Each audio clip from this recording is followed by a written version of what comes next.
宗介の部屋の宗介です。今回はですね、壺男というゲームをやっていきたいと思います。ちょっと書いてこない。はい。今回はですね、ゴールデンウィークということで、ゴールデンウィークの祝日。There's no feeling more intense than starting over. If you deleted your homework the day before it was due, as I have, or if you left your wallet at home and you have to go back after spending an hour in the commute. If you won some money at the casino and then put all your winnings on red but it came up black. If you got your best shirt dry cleaned before a wedding and then immediately dropped food on it. If you won an argument with a friend and then later discovered that they just returned to their original view. Starting over is harder than starting up. If you're not ready for that, like if you've already had a bad day, then what you're about to go through might be too much. Feel free to go away and come back. I'll be here. Alright, thanks for coming with me on this trip. I'll understand if you have to take a break at any point. Just find a safe place to stop and quit the game. And don't worry, I'll save your progress, always, even your mistakes. This game is a homage to a free game that came out in 2002, titled Sexy Hiking. The author of that game was Jazuo, a mysterious Czech designer who was known at the time as the father of B games. And B games are rough assemblages of found objects. Designers slap them together very quickly and freely, and they're often too rough and unfriendly to gain much of a following. They're built more for the joy of building them than as polished products. In a certain way, Sexy Hiking is the perfect embodiment of a B game. It's built almost entirely out of found and recycled parts, and it's one of the most unusual and unfriendly games of its time. In it, your task is simply to drag yourself up a mountain with a hammer. And that act of climbing, in the digital world or in real life, has certain essential properties that give the game its flavour. No amount of forward progress is guaranteed. Some cliffs are too sheer or too slippery, and the player is constantly, unremittingly in danger of falling and losing everything. Anyway, when you start Sexy Hiking, you're standing next to this dead tree that blocks the way to the entire rest of the game. It might take you an hour to get over that tree, and a lot of people never got past it. Prod and poke at it, exploring the limits of your reach and your strength, trying to find a way up and over. And there's a sense of truth in that lack of compromise. Most obstacles in video game worlds are fake. You can be completely confident in your ability to get through them once you have the correct method or the correct equipment or just by spending enough time. In that sense, every pixelated obstacle in Sexy Hiking is real. The obstacles in Sexy Hiking are unyielding, and that makes the game uniquely frustrating. But I'm not sure Jazuo intended to make a frustrating game. The frustration is just essential to the act of climbing, and it's authentic to the process of building a game about climbing. A funny thing happened to me as I was building this mountain.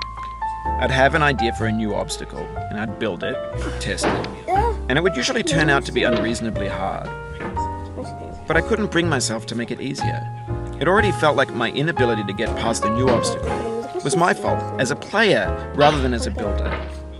Imaginary mountains build themselves from our efforts to climb them, and it's our repeated attempts to reach the summit that turns those mountains into something real. When you're building a video game world, you're building with ideas, and that can be like working with quickset cement. You mold your ideas into a certain shape that can be played with, and in the process of playing with them, they begin to harden and set until they're immutable, like rock. And at that point, you can't change the world. Not without breaking it into pieces and starting fresh with new ideas.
よし。まずい。で、マジで何をしてんの？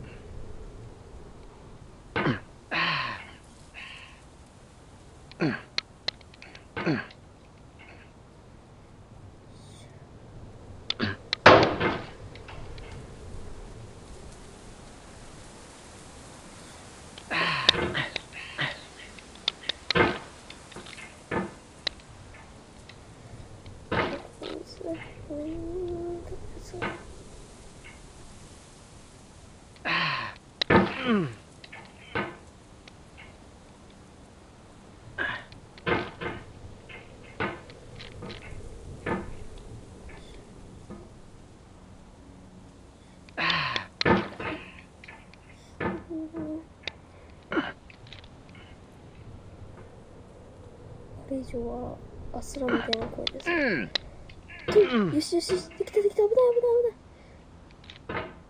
奇跡起こったわ、マジで。もう少しでいけるのにマジでお願い、本当にお願い。おじさんお願いします。神様です。その神様ですよ。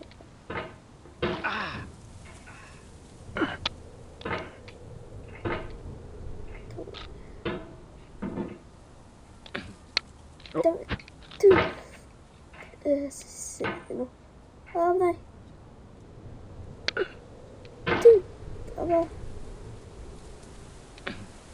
For years now, people have been predicting that games would soon be made out of prefabricated objects, bought in a store and assembled into a world. And for the most part, that hasn't happened, because the objects in the stores are trash. I don't mean they look bad or that they're badly made, although a lot of them